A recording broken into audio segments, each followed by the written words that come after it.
ternyata kunci kebahagiaan itu di Quran bukan uang. Kunci ketenangan, kesuksesan itu bukan harta benda, bukan jabatan, bukan kedudukan. Bahkan tidak sedikit orang yang telah mendapatkan kedudukan, bahkan tinggi kedudukannya, masih ingin menambah karena belum merasakan ketenangan dan kenyamanan. Bukankah Anda perhatikan orang-orang yang terjebak dalam korupsi itu, perbuatan-perbuatan mungkar itu, bukankah kalau diperhatikan hartanya sudah melimpah, kedudukannya kadang-kadang sudah tinggi? Apa yang menyebabkan mereka bersikap demikian? Karena ada satu bagian dalam kehidupan yang belum dirasakan kenikmatannya. Kata Allah, kunci untuk meraihnya adalah takwa. Anda yang ingin mendapatkan tambahan pengetahuan yang sekarang tengah belajar, pelajarkah, mahasiswakah, ternyata kuncinya bukan sekedar bakat kepintaran. Quran surah kedua Al-Baqarah di akhir ayat 282, wattaqullaha wa yu'allimukumullah. Kamu tingkatkan takwamu kepada Allah, kata Allah, aku tambahkan dan ajarkan kepadamu tambahan pengetahuan.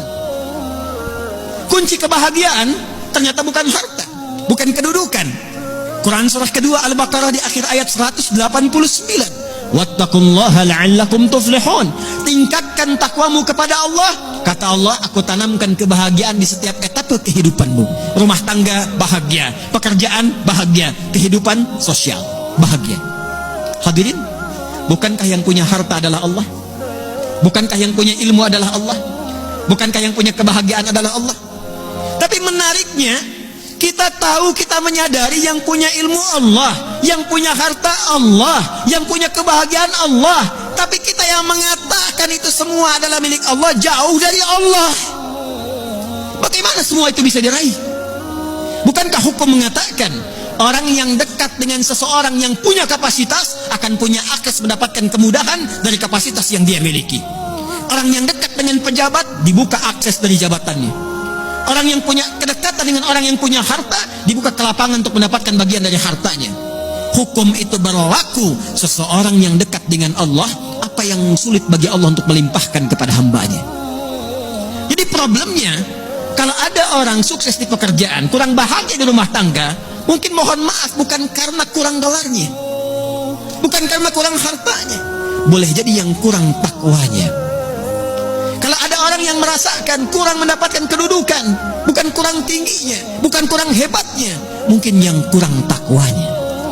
Kalau ada yang merasakan ini utang piutang kenapa belum lunas juga, ini kesulitan kenapa seringkali ada di hadapan, mungkin yang kurang hebat, yang dituntut dari Anda bukan kehebatan ikhtiarnya, bukan ilmunya, bukan tenaganya, barangkali yang kurang takwanya.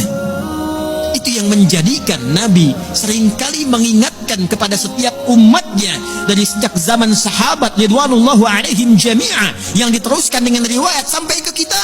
Tidak sedikit kalimat Nabi yang pertama disampaikan nasihatnya, takwa.